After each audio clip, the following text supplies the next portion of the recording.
So one thing that it always kind of confused me was the difference between some of these more obscure Fender short scale basses. Like, I knew about the Mustang, but then there's also like the Musicmaster and the Bronco and the Bullet bass, and there's like some Squier versions of things, and it's a little bit confusing as to what makes these instruments unique, and their history, it kind of overlaps. So I thought today it would be cool to talk specifically about one of those. We're going to talk about the Musicmaster Bass. We're going to compare it to its brother, the Mustang Bass. We're going to talk about some of the things that make it unique. And I haven't really spent much time playing a Musicmaster before, but I'm lucky because my good friend Kyle said he would loan us his 70s Musicmaster. So I'm going to get some time playing this cool instrument for the first time today. Yeah, it's just going to be fun. Also, if you do want to help the channel, check out the bass course. The link to that is in the description. That's the #1 way you can help. It's a good course. It'll hopefully help you out. So it's a win-win for both of us. Now that that's out of the way, let's talk about this Musicmaster bass. This bass has an interesting history. So this bass was made by Fender from 1971 to 1981. And then they also re-released it briefly in like 97, I think, as a Squier. They had a bunch of extra Mustang parts, and they also had some extra guitar parts. The boys at Fender decided, let's kind of throw some of this stuff together. That's the impression that I got. So it's a Mustang bass, basically, that they put a Stratocaster pickup in. So by that meaning, it's got 6 poles on it. So it's the poles in the pickup are spaced for an electric guitar, not a bass.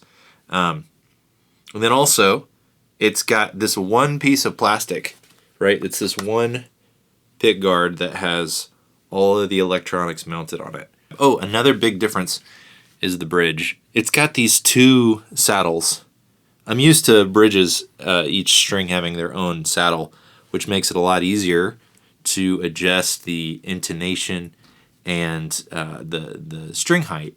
And if you're not sure how to do that, I actually have some videos talking about setting up basses, so I'm going to put one of those things up here if you want to check that out. But my first impression seeing this is I feel like this would kind of be a pain to try and intonate and set your saddle up this way. Maybe it's not that bad, but this was like the cheaper version of the Mustang, essentially. And it was kind of marketed, even more so, towards students or kids. And keep in mind, this is before Squier existed. So most of us know Squier as a more budget-friendly version of Fenders. So this was kind of like the Squier version of the Mustang.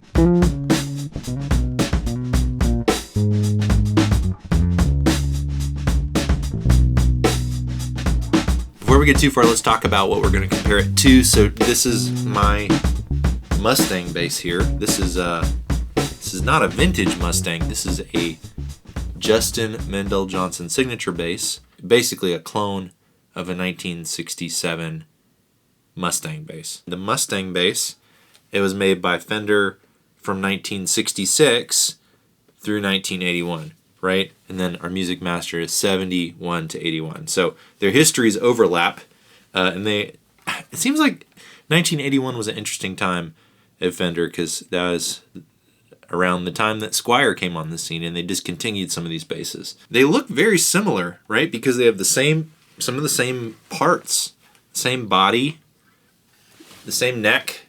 Yeah, I'm curious to see how they compare playability and in sound. So I'm kind of just intrigued.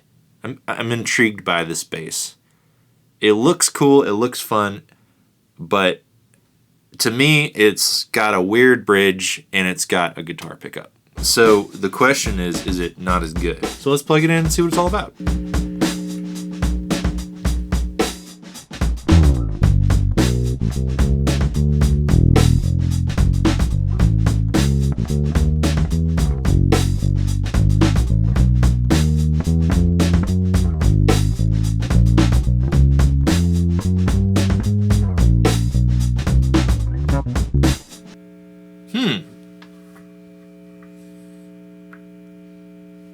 Okay.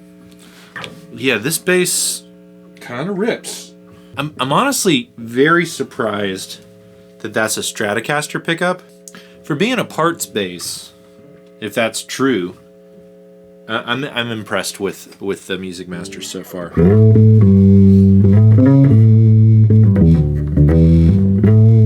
Fun to play, great vibe.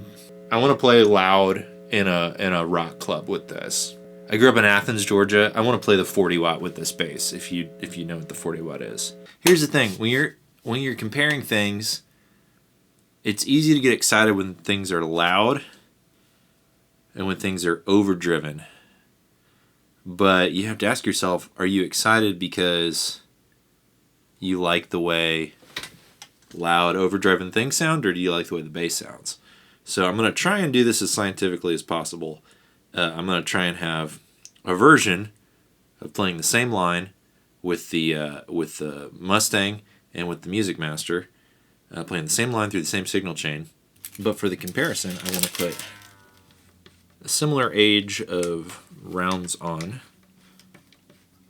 because you might sound excited when you hear the brightness of the Musicmaster, but what you might be excited about is hearing the round wound string, which has more frequency information.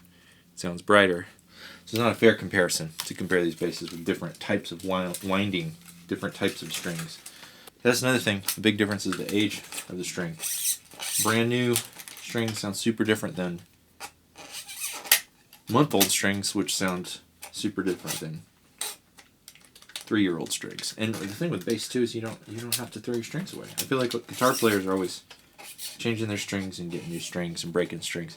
You do break bass strings, but I find that they last a long time. You know, you might have the same set of strings on your bass for years, and there's nothing wrong with that. If you like that sound, if you don't like that sound, you can boil your strings. If you boil your strings, it'll make them sound newer. So, something big bass string companies don't want you to know. You don't have to keep buying strings, you can recycle them. The winding.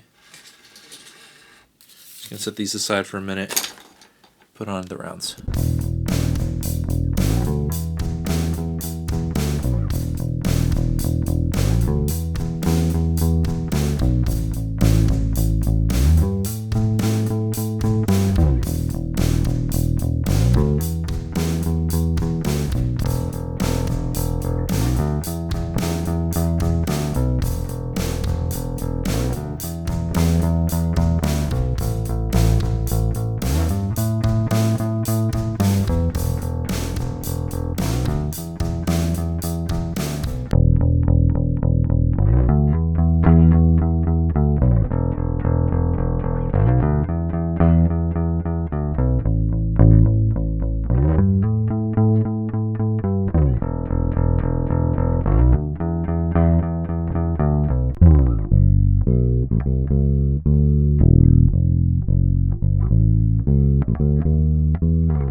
So I'm just sitting here like A-Bing the Mustang and the Musicmaster and listening to them isolated and with drums and with EQ, and I have to say I'm very surprised by the Stratocaster pickup. Like, I thought it was going to sound super thin and lame in comparison. I'm not going to say it sounds better, it's just a different sort of color, but I like the way it sounds. I like the way it sounds with drums. It sounds like... It sounds darker. I like the way it sounds with these drums. So I'm learning something new today. Guitar pickup doesn't sound bad on bass, and I'm surprised by that. I know that Musicmasters are known for being modified. Like, a lot of people replace the pickup But I'm enjoying the way that it sounds. And I'm also curious. This opens up a world of possibilities of what I could do with my Mustang, because I don't think either one of those sounds is exactly what I want to hear. But I am curious how I could modify my Mustang and make it sound different, because I'm a little dissatisfied. This is just opening up a world of possibilities. To me, the Mustang feels a little smoother. It's a little easier to control. It's easier to play sneakier, funkier sort of ideas. I'm also kind of falling in love with it all over again now that I have round wound strings on. And these short scale basses, they really rip when you put on rounds. But I'll say the Musicmaster, it rips a little more to me. I feel like it wants to play sloppy. It wants to play aggressive. It wants to play loud, and it's just fun, and it cuts. I want to get on stage and play loud, sloppy rock music with my friends with this bass, and it's also not truly a fair comparison, because my understanding, I'm not a historian on this stuff by any means, but my understanding is in the 1970s, quality was pretty inconsistent with Fenders. So it's not fair to say all Musicmasters are a certain way, but this specific one, it rips, but it's also a little harder to control. This is a modern instrument that's made to emulate a vintage instrument, so this is a different class of instrument. This is a 70s neck and 70s body, and this is a modern recreation of a 60s. My friend Kyle told me he bought this bass a few years ago for $600 to $700 range, and I'm looking on Reverb now, and these basses are going for double or triple that. They're almost like $2,000. Now I have a hard time justifying spending that much on a 70s Musicmaster, as cool and as fun as they are. I also recognize there's something special and hard to quantify about vintage instruments. They're not necessarily all going to play the same, but some of them are really cool, and I think this one in particular sounds really cool to me. And it makes sense that the price has gone up, because short scales are really popular right now, and vintage instruments are also very popular. So, supply and demand. But I am a little bummed to see that they're so expensive. So I don't know. I guess you have to decide for yourself if the value is there. I got this JMJ for right around $1,000. I can't tell you how to value things, but I did want to point out that the price is pretty steep on a used Musicmaster, and this is an instrument that it seems like sort of spare parts from the 70s, marketed towards students and beginners. But there is something really fun, something really cool about them. By the way, huge thank you to my friend Kyle.